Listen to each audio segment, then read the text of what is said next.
Toka never expected that his entire class would be transported to another world, where everyone became heroes, except for himself, who was abandoned by the goddess. He was to be banished to a perilous abandoned relic, simply because he had the worst aptitude. Refusing to accept why someone from the lower ranks should be bullied, he vowed to survive and return. Before this, on their way to a school field trip on a bus, the class president, Ayaka, was harassed by a boastful Shugo, while only the highest status students jeered alongside, and the other classmates remained silent. For someone on the fringe like Tuka, his presence was as inconsequential as air, seemingly useless even if he were there. Suddenly, Tuka remembered being abused by his father as a child, while his mother indifferently watched TV, ignoring his pleas, which did nothing to help. Thus, he understood the despair Ayaka felt now, and told Shugo to stop bothering her. However, Shugo scoffed at him disdainfully, not regarding him as a person at all, filled with arrogance. Yet, Tuka's effort wasn't completely futile. Some higher-ranked classmates stood up to speak out. Even someone as insignificant as Toka dared to speak up for justice, prompting them to intervene for the sake of their reputation. Shugo, not daring to defy them, returned Ayaka's belongings and promised not to harass her again. However, Shugo, still furious, targeted another low-status classmate, kicking his seat continuously until he cried in fear. The teacher only advised Shugo to moderate his behavior, worried about the trouble if she were to commit suicide. As Tuka lamented the darkness of the world, a beam of light appeared. They were summoned by a goddess to another world. In this world, whenever the evil demon emperor arose, she would summon heroes from other worlds. 200 years ago, it was under the heroes' valiant efforts that the evil demon king was defeated. Many years later, the demon emperor has resurrected, and they were chosen as the new heroes. The classmates were confused, but under the teacher's guidance, they decided to follow the goddess's lead. The goddess explained that to return to their original world, they must open a reverse portal, which required the element of the evil king. In essence, they must defeat the demon emperor to return. The goddess knelt before them sincerely, pleading for their help in this world. Seeing her earnestness, they agreed to her request. However, being ordinary people, how could they possibly confront the demon emperor? Thus, the time to unlock the world of heroic potential arrived. The classmates all had decent aptitudes, while the previously bullying Shugo was of superior level. Takudo was exceptional, his power shattering the crystal ball. The goddess announced his rank as the highest S-class, and Ayaka's test results were also an astonishing S-class. Subsequently, many A-rank heroes appeared, followed by a third S-rank. This excited the goddess greatly, and she declared that they were the highest qualified group of heroes she had ever led. When it came to Tuka's turn, his test results were shockingly weak, the weakest the goddess had ever seen, and she completely disregarded his rank. Indeed, even in another world, he still seemed utterly useless. However, unexpectedly, a classmate who was also usually unnoticed and had been bullied on the bus awakened to possess the strongest dark energy. Following this, everyone began to practice and familiarize themselves with their new powers. Tuka, checking his panel, discovered his rank was E, the lowest in the class. The goddess then announced a special segment where Toka was brought to the center of the gathering. According to the traditions of this world, the lowest-ranked hero would be sent to an ancient relic. This was somewhat cruel. Survive, and you're free. Fail, and it's likely death. Upon hearing this, Tuka revealed he possessed a skill called Status Abnormality Bestowal, which the goddess dismissed as utterly worthless, a useless skill. Tuka was indignant. Why should he be banished just like that? The rest of the class couldn't bear to watch, feeling Tuka was wasting everyone's time. Even those who had low status like him in the real world joined in to kick him while he was down, despite Tuka having helped them before. The teleportation circle was then activated, and Tuka had no escape from his fate of being sent to the relic. In the end, only Ayaka spoke up for him, pleading with the goddess to spare Tuka. However, the goddess, having lost her patience, struck her down with a blow. Seeing the unreasonable goddess and his classmates' betrayal, Tuka vowed to show them all. Upon arriving at the abandoned relic, he immediately faced danger. Against a clearly more powerful foe, he could only desperately flee. The fear brought tears to his eyes. Faced with death, His bitterness overcame his fear. Disrespected in the real world and abandoned in another, he refused to die just like that.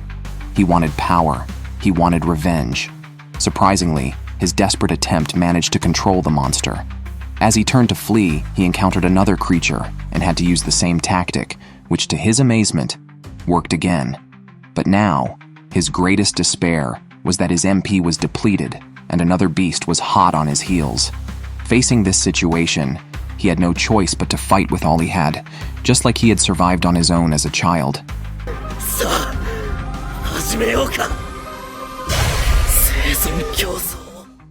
The goddess could never have imagined that Tuka, who was considered a mere E-rank talent and a waste, actually possessed the most bizarre skill in the class.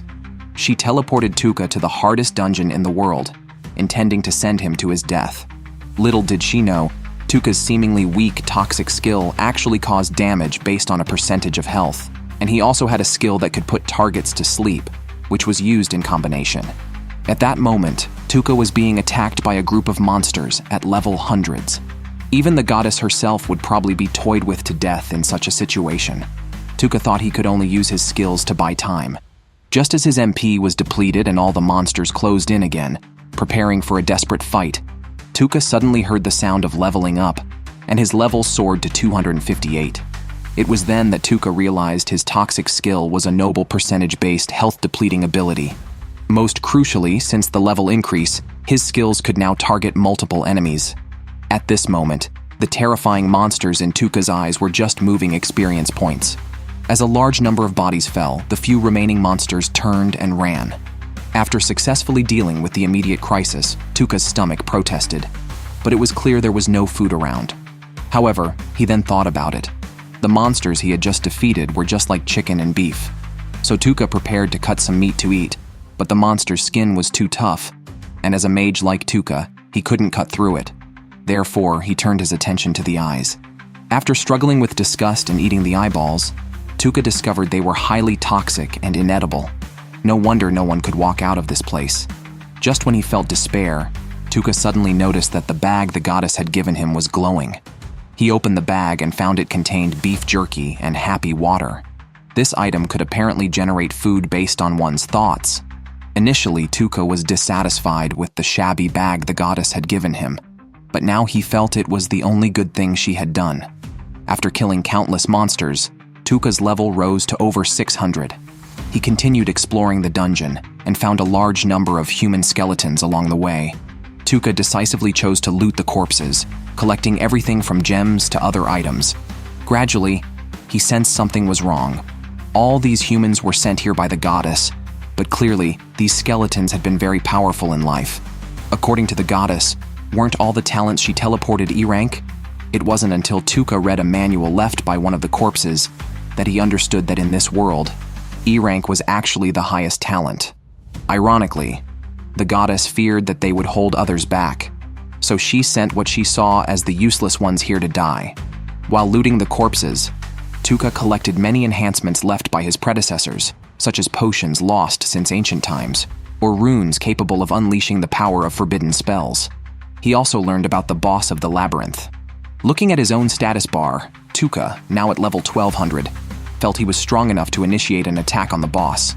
But as soon as he stepped out, his palm was instantly pierced. He hadn't expected the monster to react so quickly.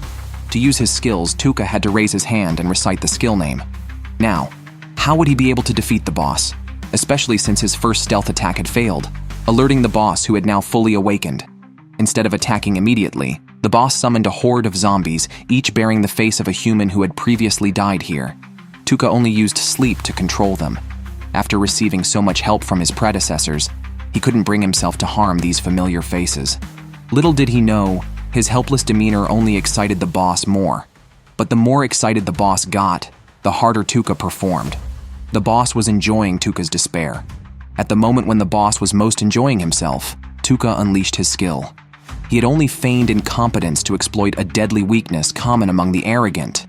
As long as he could hit the target, no matter how much health the target had, Tuka could control and poison them directly.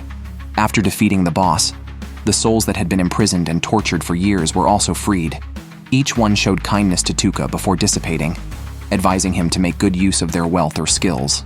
Afterward, Tuka took the gem from the boss's forehead, which opened the door. Now it was time for his revenge on the goddess. The goddess never expected that Tuka, whom she deemed useless and threw into a labyrinth, would actually manage to survive and escape the maze using his useless status condition skill. She had assumed the skill's success rate would be very low, but little did she know. In Tuka's hands, it turned into a 100% success rate. It allowed him to paralyze opponents so they couldn't move, or put them to sleep while slowly poisoning them to death. As the skill level increased, Tuka could even choose to only paralyze certain parts of an opponent's body, such as their mouth or other body parts, while the poisoning could be set to be lethal or non-lethal. With these abilities, Tuka could do many things, such as torture or interrogate his enemies. Meanwhile, by killing monsters in the labyrinth, Tuka's level skyrocketed to a terrifying 1789. To put it in perspective, the highest level among the classmates who were transported with him, who were killing monsters 24 hours a day, was only 18. This highlights just how formidable the monsters Tuka defeated were. After studying his attributes, Tuka ventured into the monster forest intending to test the new features of his skill on a few beasts. Soon, he came across a group of slimes, and it was clear that a group of larger slimes was bullying a smaller one. Seeing this and relating it to his own experiences, Tuka didn't hesitate to intervene.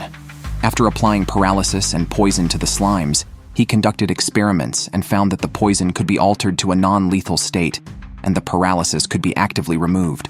After driving away the group of slimes, Tuka also cured the smaller slime of its paralysis. Just as Tuka was about to leave, the little slime clung to him and refused to part ways.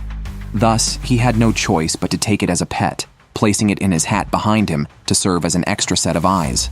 After all this, Tuka began researching the forbidden spell catalog he found in the labyrinth. The goddess, after all, had a blessing that made her immune to any negative effects, so his abilities would not work on her. Therefore, if Tuka wanted to seek revenge on the goddess, he had to find a way to break her blessing. Meanwhile, not far from Tuka, an elf princess was being chased by 4 minions. Fortunately, thanks to her agility, she quickly shook off the pursuers. Then, she pulled out a holy sword from her bag and began to transform. After chanting for a while, she applied a strengthening buff to herself, which resulted in her wearing just an additional mask. Could the budget not be spent on such bizarre things? She wondered. At the same time, the 4 minions found Tuka and asked him if he had seen the elf princess. Not wanting to attract trouble, Tuka pretended to be compliant, planning to deceive them. However, seeing their ugly faces and hearing their foul language, Tuka realized these were not good people. Thus, he dropped his act and used his skills to knock them to the ground, putting them into a deep sleep. After this, his slime companion informed Tuka that there was someone else nearby, and it was the pursued elf princess. She also sensed a creepy aura. While she wondered what kind of being could make the surrounding elves tremble with fear, a strange noise suddenly came from behind her. Reacting instinctively, she was paralyzed by Tuka, though he did not poison her, sensing she harbored no ill intentions towards him. Tuka then released the paralysis on her head so she could speak. He started to gather information from her. Learning that Tuka had dealt with the 4 pursuers, the princess promised to tell him everything she knew. Hearing this, Tuka took out a forbidden spell scroll and asked her what was written on it. However, the princess only recognized it as an ancient script and did not know its meaning. She did know someone familiar with this type of literature, a forbidden witch exiled to the Golden Nest Demon group, but she was unsure of the exact location. After all, that place was the most dangerous on the continent, and no one dared to venture there. This information was enough for Tuka. He stated that the princess would be able to move freely in a few minutes, but he wouldn't guarantee her safety during that time. Then, he turned and left, leaving the beautiful lady alone. "I really care about the beautiful lady's safety,"